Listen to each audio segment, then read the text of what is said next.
ہمارے ایک اسلامی بھائی نے یہ سوال کیا کہ آنکھوں میں کچھ خواتین آنکھوں کو خوبصورت بنانے کے لیے لینس لگا لیتی ہیں، تو آنکھوں میں جب لینس لگے ہوں تو پھر وضو اور غسل کرتے وقت کیا ان کو اتارنا ضروری ہے، یا آنکھوں میں لینس لگے ہونے کی صورت ہی میں وضو اور غسل دونوں صحیح ہو جائیں گے؟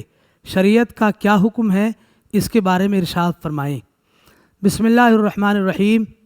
دیکھیں، اگر کسی خواتین نے اپنے آنکھوں کے اندر لینس لگا لیے ہیں تو وضو اور غسل کرتے وقت ان کو اتارنا کوئی ضروری نہیں، کیونکہ لینس آنکھوں کے اندرونی حصے میں چپکا ہوتا ہے اور آنکھوں کے اندر پانی پہنچانے کا وضو اور غسل کے وقت شریعت نے حکم نہیں دیا ہے، جیسا کہ فتاوی عالمگیری جلد نمبر 1 کے صفحہ نمبر 5 پر ہے۔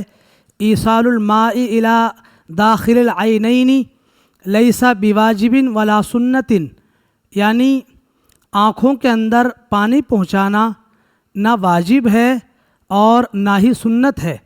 اسی طرح اعلیٰ حضرت امام اہل سنت نے فتاوی رضویہ قدیم جلد نمبر 1 صفحہ نمبر 99 پر تحریر فرمایا کہ بالجملہ تمام ظاہر بدن، ہر ذرہ، ہر رونگٹے پر پاؤں سے سر تک پانی بہانا فرض ہے، ورنہ غسل نہ ہوگا، مگر مواضع حرج، یعنی وہ جگہیں کہ جن جگہوں پر پانی پہنچانے میں حرج اور تکلیف ہو تو وہ جگہیں معاف ہیں، مثلا آنکھوں کے ڈھیلے۔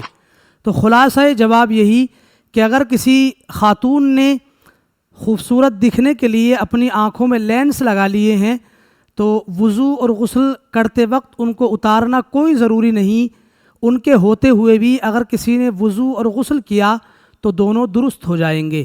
البتہ بلا ضرورت اس طرح کے لینس وغیرہ لگانے سے احتیاط برتنا چاہیے۔